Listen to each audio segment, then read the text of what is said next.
Okay, this is 60 Seconds with Ida. Hello, how you doing? Hey. Right, this is going to be fast, okay? So, Okay. just say the first thing that comes into your head.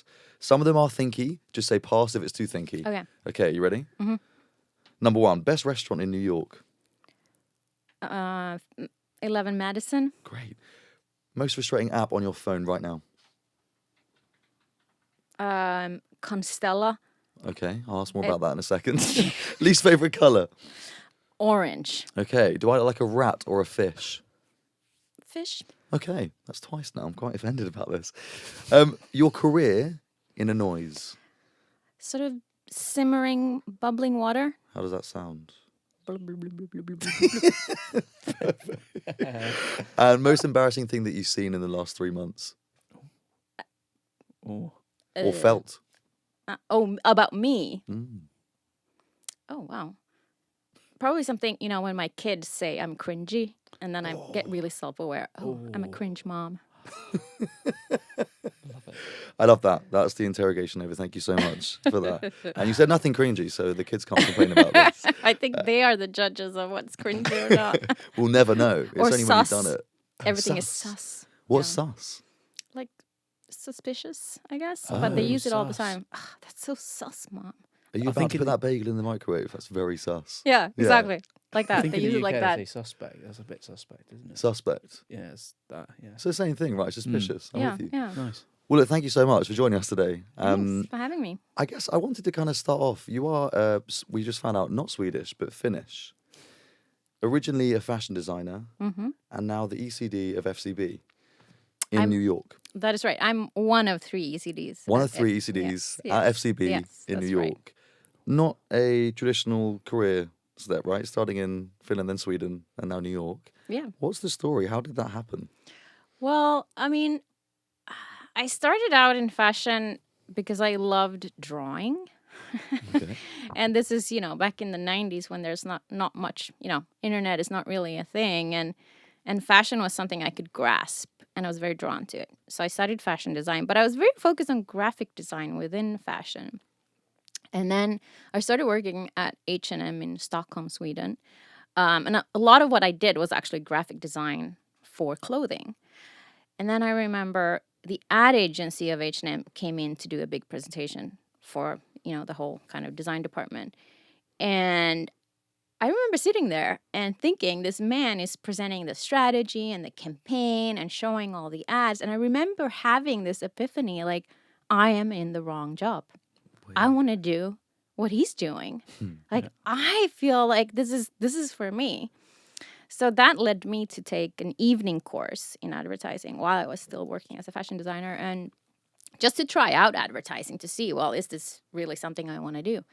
And I fucking loved it. And I was really good at it. So I actually quit my job and went back to school, to Berg's School of Communication in Stockholm, and studied art direction and copywriting for 2 years. And then, so who was the first person, so 2 years, and that's incredible that you go, right, I fall in love with this thing so much that I'm going to get out of the thing that I thought I loved. Oh, actually, I didn't even quit. I was still technically working for H&M. I was on a study leave, and in between, the first year and second year, I actually went back and worked all summer and subbed for someone who was on maternity leave. Wow. So okay. I didn't really actually quit. So you sort of half quit, but then you knew you were destined somewhere else. Yeah. Who was the first person that made you feel like you had talent within your advertising career? I was lucky enough, like when I was studying, I entered every, award show competition you could. So I had already won quite a lot when I graduated. And I felt quite confident. But, when you put yourself out there on the market and try to get a first job, you get very insecure. And I think, when I moved to London and ended up working at Wyden Kennedy, and Tony Davidson and Kim Papworth saw something in me and my partner, Fabian. And I remember just feeling so incredibly energized by that. That, wow, these guys who are kind of legends think I'm great because I had done some good work, starting there. So that was really the first time that I felt, wow, I am good at this. Someone else thinks I'm good at this. What was Wyden's like back in the day then? It was wild because I think the first time we set our foot in there was in 2005. and it was only like 65 people or so. And this was just right after all the great Honda work. So it was a small agency. And I remember starting there, and my partner and I got briefed on a pitch for Channel 4. And we were basically interns. And then we ended up winning that pitch. That's how we then ended up getting hired. But I remember sitting in that first meeting and getting briefed. And I was like, wow, we're getting a real brief. Like, they're actually putting us on a pitch. And I was fully expecting some, like, oh, here are some crumbs that you get to work on. But we were actually, like, properly briefed on this pitch that had already started. That's And so cool. that was really... How did that feel? Because where was Fabian from? So we went to school together. Okay. And he has since kind of left the industry and started his own rug business, actually. But yeah, we were partners for 12 years and changed jobs many times together. But so you're both at Wyden Kennedy, which is an American agency in London, working on Channel 4, which is a very British brand. Yeah. How did that feel quite strange? Well, by then we had been in London for maybe half a year already, so we were kind of finding our feet a little bit, more in British culture. It was just like a really simple idea. I had nothing to do really with British culture, Really? to be honest. But yeah, we didn't even know that Wyden Kennedy was an American company. We had no idea. We just knew it was like great agency and really thought it was British. Wow, okay. And that was it. Yeah, that's how naive we were. How did you feel? I mean, when you were there, did you feel like there is a different kind of influence on the creative of this business versus other London kind of agencies?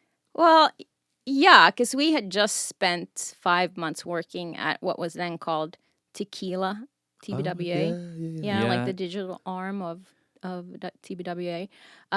So we came from there. We actually had full-time jobs there and quit to do an internship at Wyden Kennedy.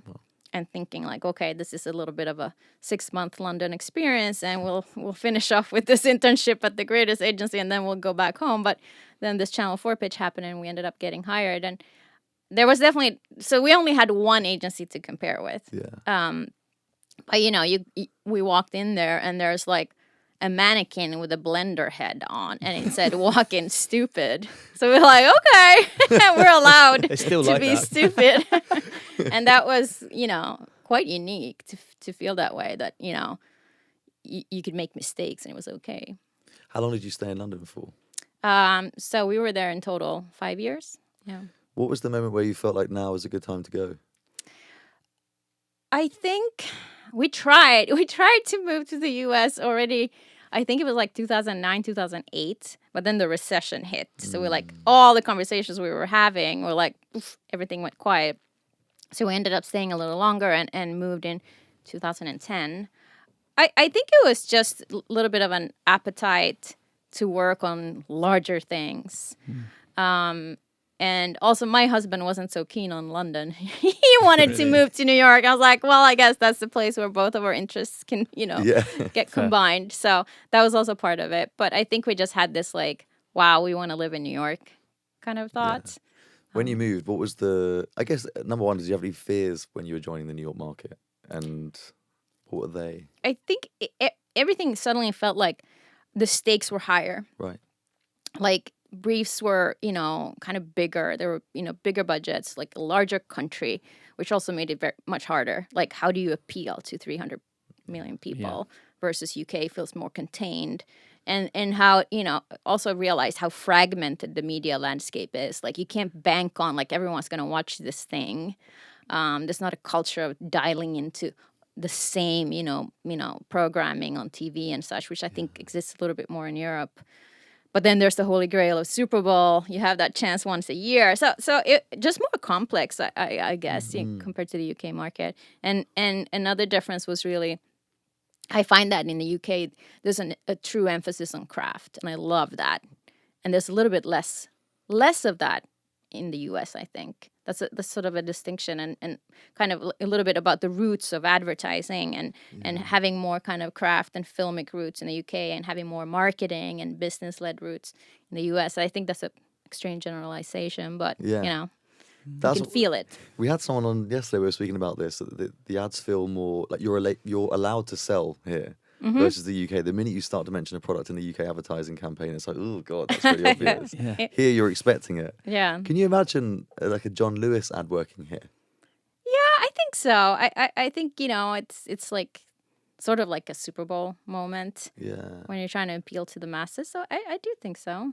Like they're maybe they're more emotional, Yeah. you know, generally speaking. And here humor has plays a bigger role.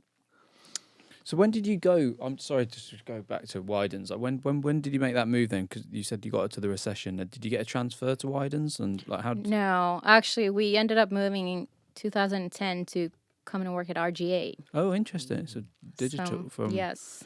How do you find that shift? Because not only you're moving into a very different city, but you're going into a very different agency. It's like RGA, I guess, define themselves as more digital first, right? Yeah. No, it was fascinating. It was a bit of a culture shock, but I think it was extremely educational to work for a different type of company that at the time, I think RGA was functioning a little bit more like a production company almost, and really seeing that sort of like digital, you know, production process was super interesting and insightful. And then so, because I can imagine that was quite tough. You move country, you're in a new place, doing new kind of work.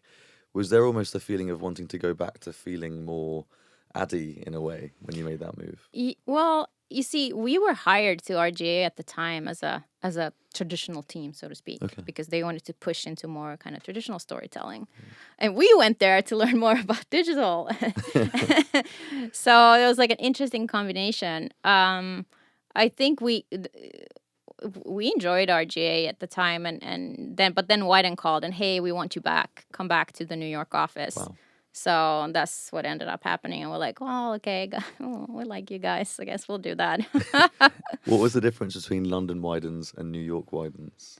You know, I think all these, you know, different offices go through stages of, you know, they develop over time. And, you know, now I'm talking about Wyden Kennedy, New York, like 10 plus years ago. It's very different to the kind of agency it is now. It's much smaller.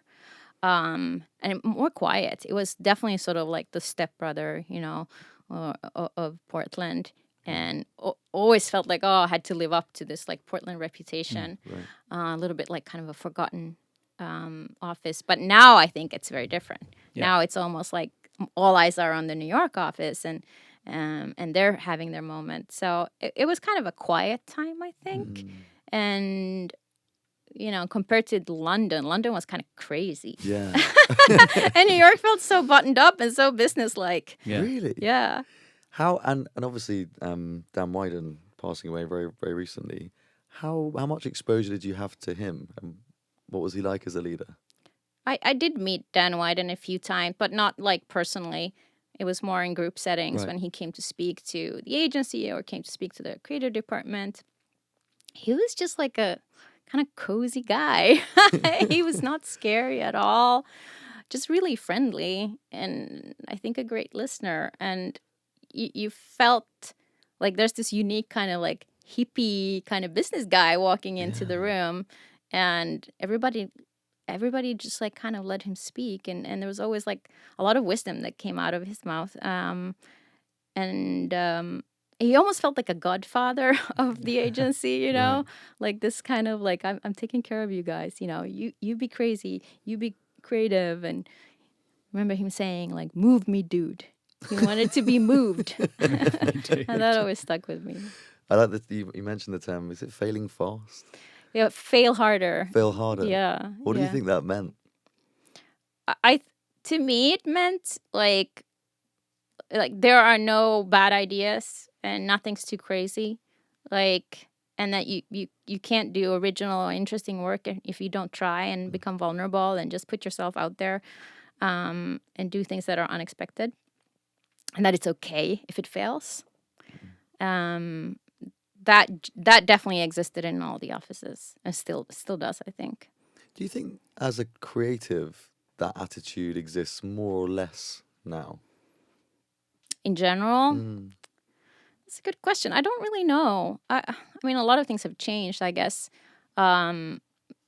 you know, when I started out, we had like physical portfolios and we were doing like actual boards with, you know, the work and physical boards in the rooms. And now everything's digital and we all have these amazing collaborative tools, and it's given us a lot of speed. And also the teamwork is so seamless. And I think it can really create, you know, create great work, you know, by collaborating like that. But on the other hand, everything can be changed. Everything can be questioned and changed, you know, on a whim. And sometimes that can lead to more safe work. Yeah. Yeah. Do you think if Ida, because it sounds like when you were 21 or however old you were when you made that jump, you were quite certain as to what was going to light you up as a person or as a creative. If Ida was now in today, 2022, as a 21-year-old, do you think you would have taken the same route into Adland? Or where do you think you would go?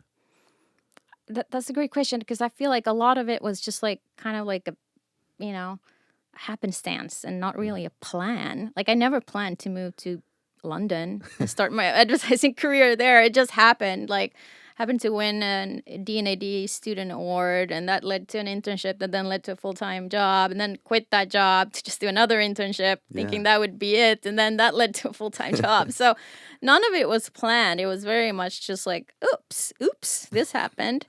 So it's hard to say what I would have done different, since it was sort of not premeditated at all. I guess I want to get an understanding of the creative landscape now and the opportunities that are available to a creative person. And I want you to kind of imagine the route that, like the mistaken route that you would take as a creative person. Maybe you'd be a TikTok creator or something. Possibly. Who knows? And what would you do if you were, you know, if you were a creative now entering the industry? Do you think that Adland is still a good destination for somebody as a young, ambitious creative person? Yeah, I think so. I mean, first of all, it's an industry that really values young talent. So much so that, you know, now I'm at sort of the other end of it. I'm like, oh, am I like not relevant anymore, you know? Because am I aging out? I think it's in that sense great for young talent because you can very quickly, you know, get great work out there and get a lot of respect, even if you're just like in your early 20s. Is it as glamorous as it used to be? Probably not. And if you have the, you know, opportunity of like, I'm going to go and become a TikTok creator, I'm going to be in this TikTok house and do amazing shit with my friends, that's probably more fun than being in an ad agency. But that puts a lot of pressure on the industry to change and adapt. I was going to ask, how do you nurture young talent and also remotely? Yeah, it's harder to do remotely. It's almost like you have to over-invest in people. I think in general, it's about investing in people. And when I say investing, I mean time, you know, attention. Everybody wants to be seen and heard. And as a leader or someone who's building a team, like that's your job, to really, really be there for people, not just hire people and then walk away and leave them. So I think investing a lot of time and energy into people and love, you know. Show them that you believe in them. You've hired them for a reason. You truly believe in them. And that couldn't be said enough, you know. Because I ask that purely because I think, well, we've seen it and we hear it a lot about this whole quiet quitting. Like a lot of people talking about it, and I'm sure there's some sort of connection between having a human connection and time as to the reason why people are doing that. I don't know. I'm interested to hear your thoughts on that. Do you think there's some sort of correlation there between young talent not having enough time with their physical time? Do you mean? Physical. Basically. Probably, yeah. I mean, it's interesting that now someone's coined this term, quiet quitting, and I guess the definition is that you're only doing what's asked of you and nothing more, right? You're not going above and beyond. That's my understanding of the definition. But I don't think that that's new. I think it's always existed. I think we've always had quiet quitters. And I also don't think it's very binary, like you're either an overachiever or a quiet quitter. I think you go through stages in your career where you might be quiet quitting for some time, and then you go back to being an overachiever. I think it's nothing new, actually. But maybe there's, you know, now there's actually discussion about it, and it's bubbled up to the surface because there's maybe a little bit more of a reckoning around it through the pandemic and remote work. I've been a quiet quitter. you know, when I've been like pregnant or, you know, just returned to work and I have a little baby at home, or, you know, my father went through cancer and then passed away. Those were moments when I was quiet quitting and doing the job that I needed to do, but didn't go above and beyond. And I think it's kind of healthy to have those moments in your career because you need to. And then you can rev up again. So to me, quiet quitting is like, it's just the media. It's just like, yeah, we came up with a nice name for it, and let's all talk about it now. But it's nothing new. That is incredible. That is the first time someone's answered with that. Yeah. I love the theory that we're made up of different parts, right? You know, one day I could be, on a daily basis, I could change from being overachiever version of Ollie, and then the next day I'm quite tired and I don't want to be held to that standard. But I think you're right. The people change and people's lives are different. I think the biggest thing that we're seeing now is that I guess the question is there the same level of devotion and self-sacrifice to work compared to whatever it was like in 1990 or in 1980? And I think you're right. There's probably more flexibility now in being able to do that quiet quitting or just getting through your job like a normal human being. Yeah. Right? Yeah. I'm really glad you said that. Sorry, I just wanted to pause on that because it felt like no one ever says it's either one person's one way or the other. Like, how do we get people back into the office? In the office thing, how important do you think that is? And are you finding there is a benefit to not being in the office creatively, or is it all just sad news? I mean, I think we need both. It's never going to go away. We're going to have this like hybrid workplace forever now because there's merit to both. Right. Like I've been mostly remote for the last 2 to 3 years now, and now I'm in a job where we're in 3 days a week, and I love it. I love being in there 3 days a week with all the people, and it's almost like I didn't realize how much I missed it until I was there, you know, with the people. But I also love having my Monday and Friday working from home when I can do my laundry and, you know, all these other things in between.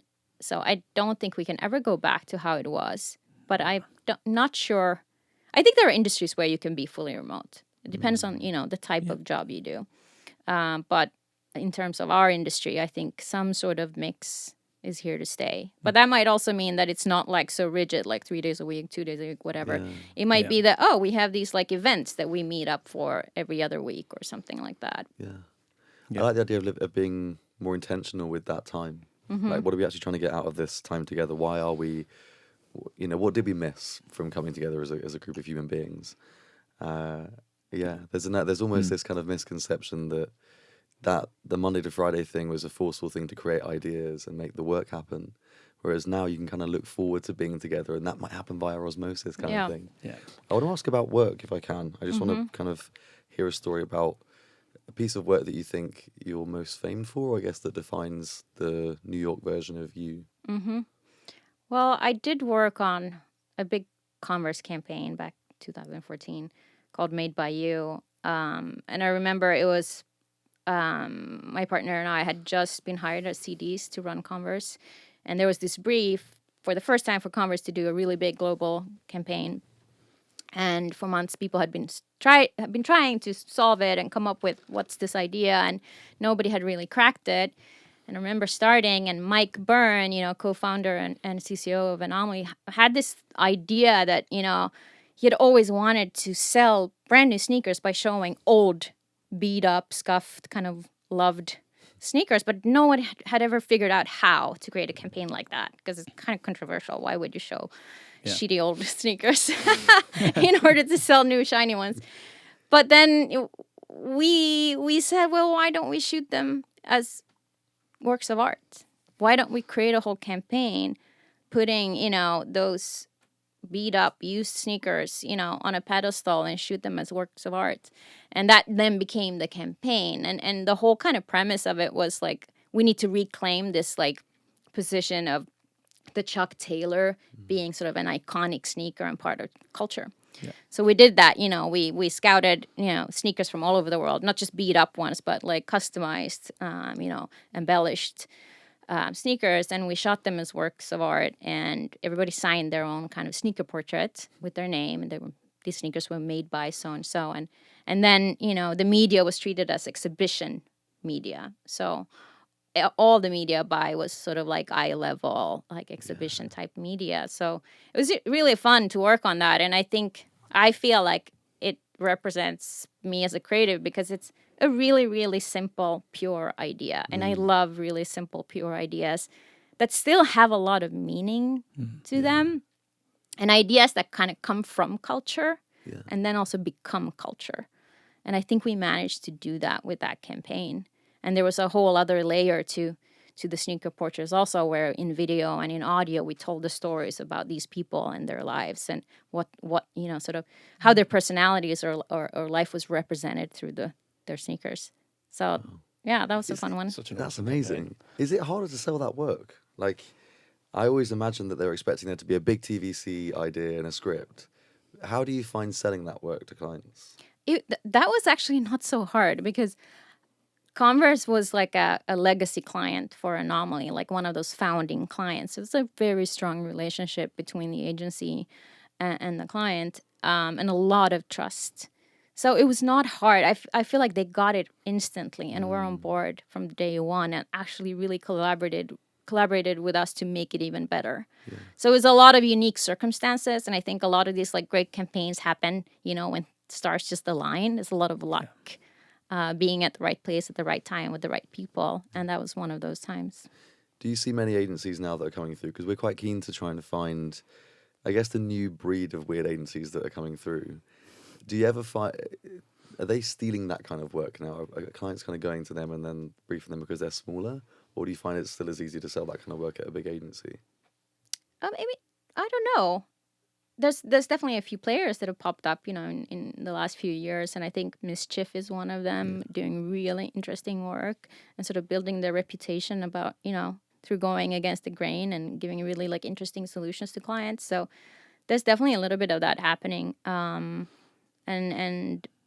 But I think you can see really provocative work from bigger agencies too. Mm-hmm. So it all depends. Okay, I'm with you on that. I want to know what frustrates you about this place. What's the one thing that you're like, if this could be a bit more like that would make me happier? You mean this place as in?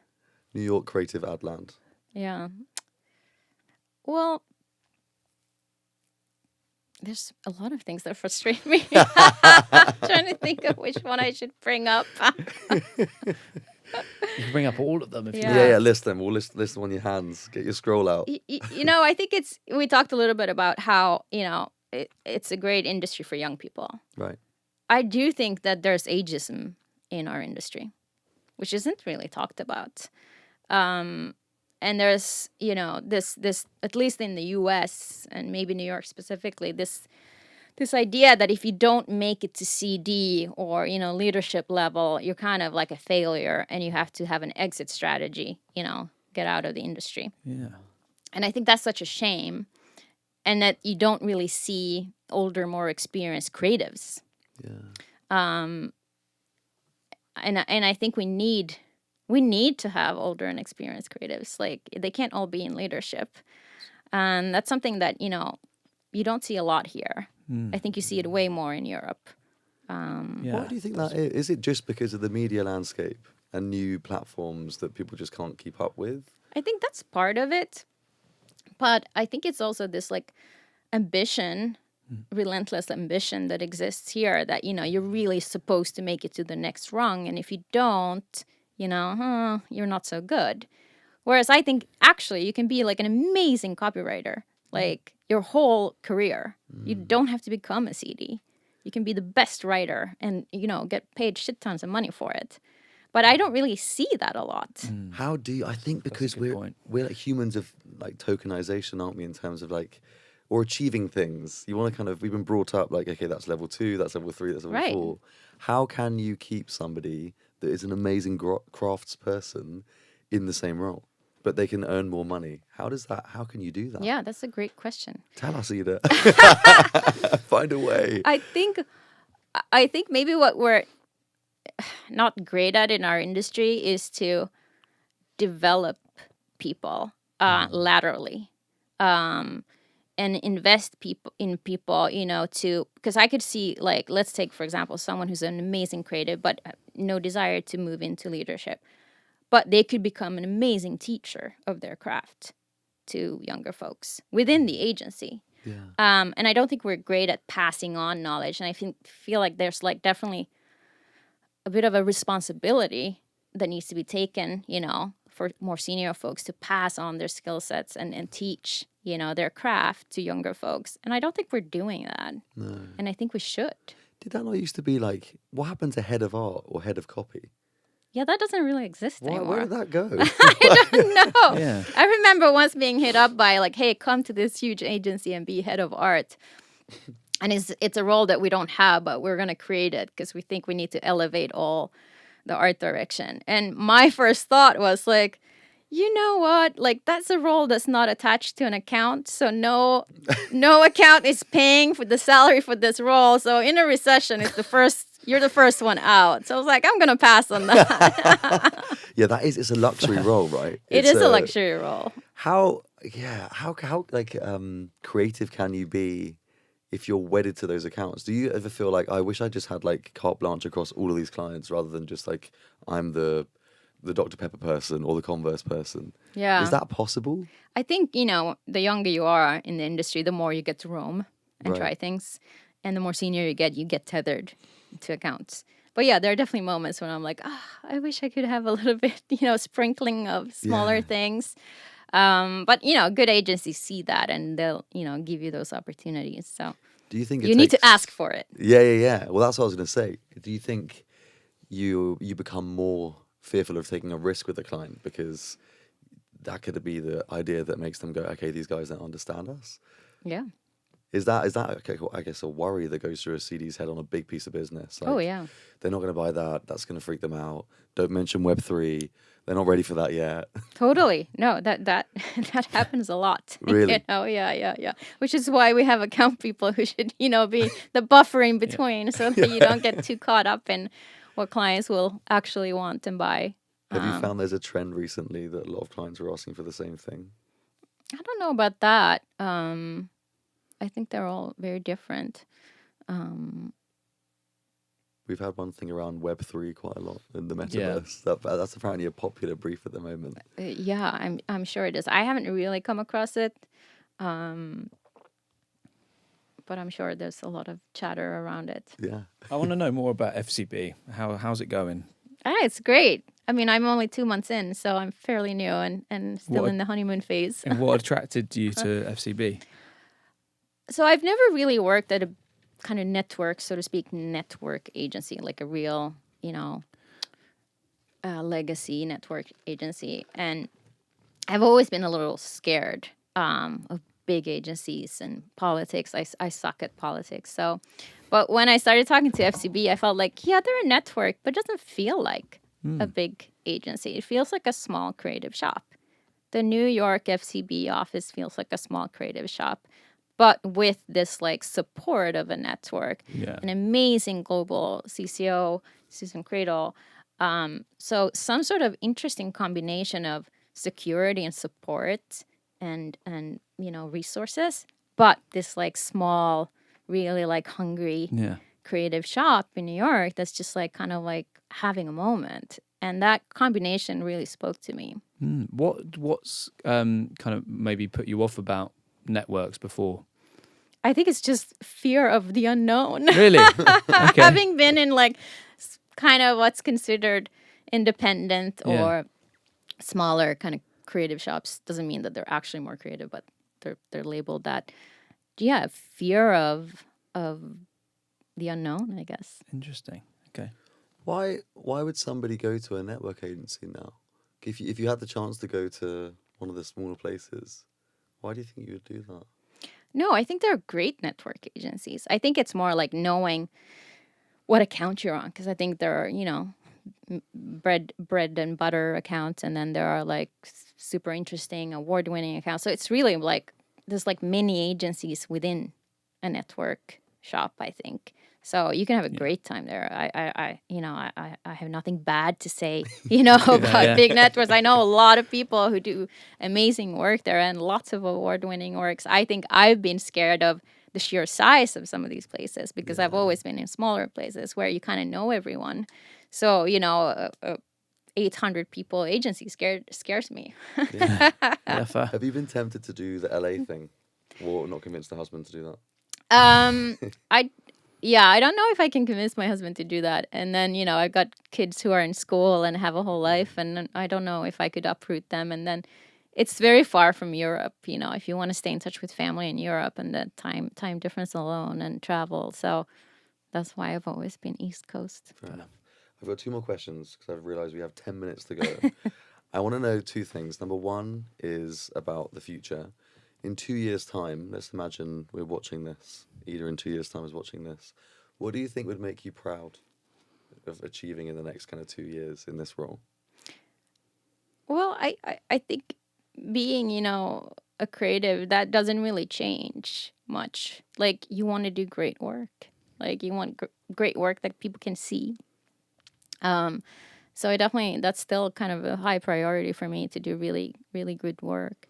But I'm hoping to kind of grow my team and, my pod and the business. That's definitely part of it too. I think, the longer you work, you're still a creative, but you have to be an account person. You also have to be a strategist. You also have to be a producer. You also have to be a project manager. So you're wearing more hats, and sort of your success is really in like doing all of those things combined when needed.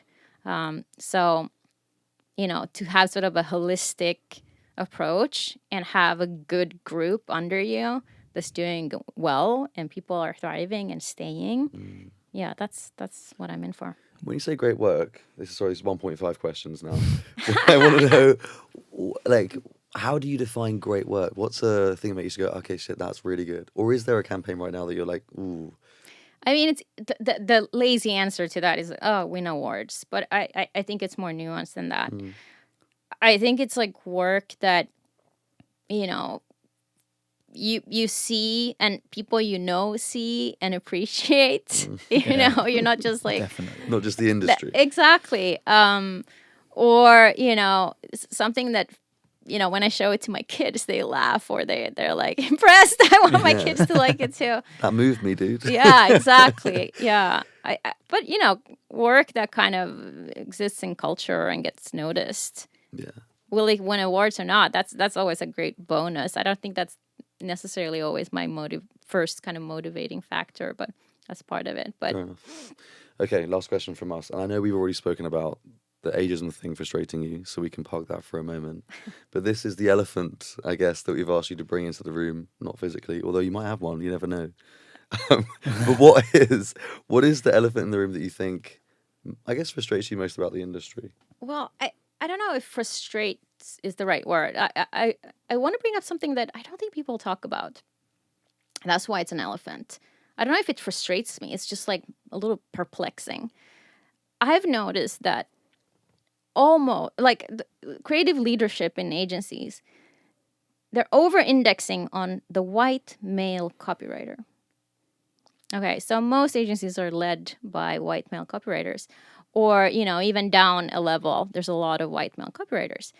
Now there's a reckoning about the white part, there's a reckoning about the male part, but nobody's talking about why copywriters rise to the top and art directors do not. And that's just an observation that's kind of made me wonder a lot. Why is that? Why do you think that is? Well, first of all, it's a generalization, right? Yeah. And it's not a bashing of white male copywriters. I've worked with a ton of them and some really, really amazing white male copywriters. But I think there's this like, maybe, generalizing again, but copywriters might speak more in meetings, read scripts, present more, louder voice in the room. That might be one thing. Yeah. Just like seen more as leaders. I think there's something about the longer you work, you want to keep up your craft, right? Like you said, like, you need to know the TikToks and whatever. And as a writer, it doesn't matter. You can be like 60 years old and you can just grab a paper and pen or a laptop and type up something, right? Yeah. But if you're an art director, it's way more complex to jump in, Show a later in your visual. career. Yeah, like be able to actually express, Yeah. ideas yourself. And, if you're a CD, maybe you've been removed from the actual craft for a while and it's harder to just jump back in. So I think there's something about the craft that it's easier to preserve for a copywriter that I don't know if that has anything to do with it, but I think it's interesting though. Yeah. I was not expecting you to say No, that that's at all. really I was like, uh-oh. No. Yeah, okay, well, we'll try It's to not a figure that one frustration, out. it's just an observation. It's a good one. Yeah. And it's not one I've heard. That's two things now I've heard on this podcast. It's not what I was expecting. No, it's exactly what we wanted. That's I great. find it interesting that, a lot of leadership can be copywriter led when actually our media world is more visual than ever. Yeah. And sound is turned off. Yeah. So it's an interesting. Ida, thank you so much. I've really enjoyed this conversation. I want to leave you. like a quick 1 second to say, is there anything you want to ask us at all before you shoot off? And if not, bon voyage. Yeah, I don't think I have any questions. Great. Right now. We love that. Thank you for making our lives easier. Thanks. But no, thank you so much. It's been so nice to chat to you. Yeah, thanks for And, having me. Yeah, it's been great. Thank you.